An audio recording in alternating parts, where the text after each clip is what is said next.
এটা হচ্ছে Samsung Galaxy A07। লুকসটা কিছুটা আইফোন 16 বা 17 এর কপির মতোই দেখাচ্ছে। ফোনটির ব্যাক সাইডের ডিজাইনটা যেমনই হোক না কেন, ফোনটি কিন্তু মোটামুটি বেশ ভালো স্পেক অফার করতে পারছে। আর এই ফোনটি যে দামে লঞ্চ হয়েছে সেই দামে এই ফোনটি ভ্যালু ফর মানি অফার করছে কিনা সেটি আজকে ভিডিওতে জানানোর চেষ্টা করব। তো চলুন এই ফোনটির ফুল স্পেক সম্পর্কে আমরা জেনে আসি। ফোনটির ব্যাক সাইড এবং ফ্রেমে প্লাস্টিক থাকছে। ফোনটির ওয়েট হচ্ছে 184 গ্রাম এবং থিকনেস হচ্ছে 7.6 মিলিমিটার। এই ফোনটির ডিসপ্লে দিকে তাকালে আপনারা 6.7 ইঞ্চির IPS LCD ডিসপ্লে দেখতে পাবেন। আর এই ডিসপ্লেতে 16 মিলিয়ন কালার সাপোর্ট করছে। আর রেজুলেশন হিসেবে থাকছে 720x1600 পিক্সেল। আর স্ক্রলিংয়েও দারুণ ফিল দেওয়ার জন্য এই ফোনটিতে রয়েছে 90 হার্টজের রিফ্রেশ রেট। আর এই ডিসপ্লের ডেনসিটি হচ্ছে 262 PPI। দেন চলুন এবার এই ফোনটির পারফরমেন্স নিয়ে আমরা কথা বলি। ফোনটি আপনার out of the box Android 15 পেয়ে যাবেন, যার চিপসেট হিসেবে থাকবে মিডিয়াটেক হিলিও G99 এর মতো চিপসেট। আর এই ফোনটিতে অক্টা-কোর CPU থাকছে, জিপিইউ হিসেবে থাকছে ARM Mali G57। ফোনটি আপনারা 3টি র্যাম রম ভেরিয়েন্টে পেয়ে যাবেন। বেস ভেরিয়েন্ট শুরু হচ্ছে 4GB RAM 64GB ROM থেকে। এছাড়াও 4GB RAM 128GB ROM এবং 6GB RAM 128GB RAM ROM এর ভেরিয়েন্ট থাকছে।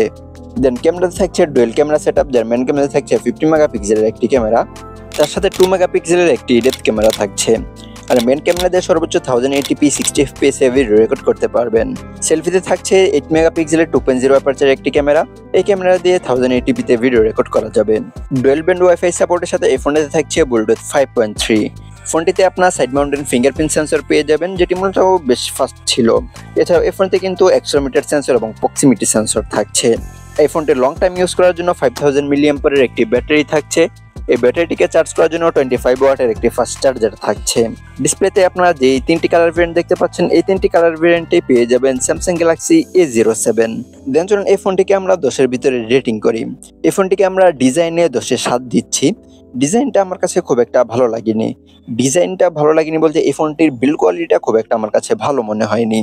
দেন পারফরমেন্স মোটামুটি বেশ ভালো ছিল, আমরা 10-এ 7 দিচ্ছি। কানেক্টিভিটিতে আমরা 10-এ 8 দিচ্ছি। ব্যাটারিতে আমরা 10-এ 9 দিচ্ছি। ডিসপ্লেতে এখানে যদি 500 ডিসপ্লে ইউজ করতে তাহলে আরো ভালো হতো, সেজন্য আমরা এই ফোনটির ডিসপ্লেতে 10-এ 8 দিচ্ছি। ক্যামেরা কোয়ালিটি খুব একটা ভালো ছিল না, আমরা 10-এ 4 দিচ্ছি। ফিচার এবং ইউজিবিলিটিতে আমরা 10-এ 8 দিচ্ছি। সো ওভারঅল এই ফোনটিকে আমরা 10-এ 7.5 দিচ্ছি। সো এই ছিল আজকের এই ভিডিও। কার কাছে কেমন লাগলো কমেন্ট বক্সে জানিয়ে দিতে পারেন। দেখা হচ্ছে খুব শীঘ্রই। সে পর্যন্ত ভালো থাকবেন, সুস্থ থাকবেন। তোষার 25 ইউটিউব চ্যানেল এবং ফেসবুক পেজের সাথেই থাকবেন।